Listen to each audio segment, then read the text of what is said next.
Hello दोस्तों, नमस्ते, जय माता दी। मैं अपने चैनल सोनम मोदी लोकगीत, नेहा मोदी लोकगीत दोनों पे आप लोग का स्वागत करती हूँ। एक छोटा सा गारी गीत है, बहुत प्यारा गारी गीत है। तो आप लोग सुनिएगा और फुल वॉच करिएगा। कमेंट बॉक्स में जरूर बताइएगा कि हमारा गारी गीत आपको कैसा लगा। अच्छा लगा तो हमारे चैनल को लाइक, सब्सक्राइब, शेयर, कमेंट जरूर करिएगा।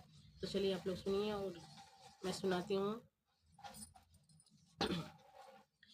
फुलवरिया में आई बहार, भंवरवा रस लूटे। फुलवरिया में आई बहार, भंवरवा रस लूटे।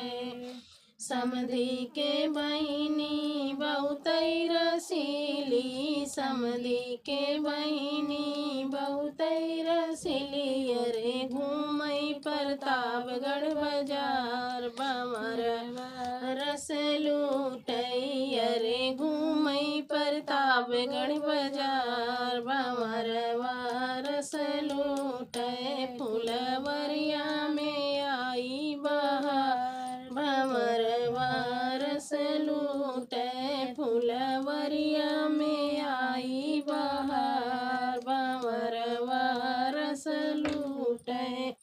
दुल्हे के बहिनी बहुतै रसीली, दुल्हे के बहिनी बहुतै रसीली। अरे खोजे बजरिया में यार, भंवरवा रस लूटै। अरे खोजई बजरिया में यार, भंवरवा रस लूटै।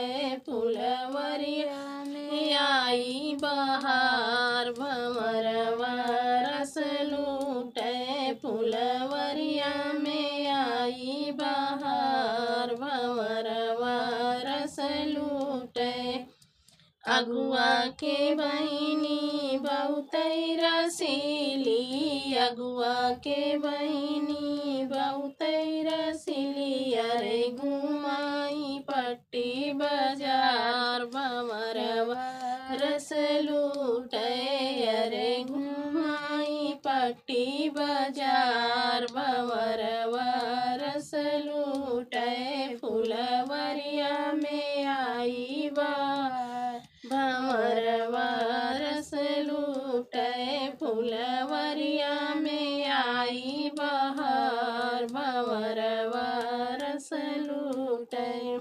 बरतियन के बहिनी बहुतै रसीली, बरतियन के बहिनी बहुतै रसीली। अरे खोजई घूम घूम के यार, भंवरवा रस लूटै। अरे खोजई घूम घूम के यार, भंवरवा रस लूटै।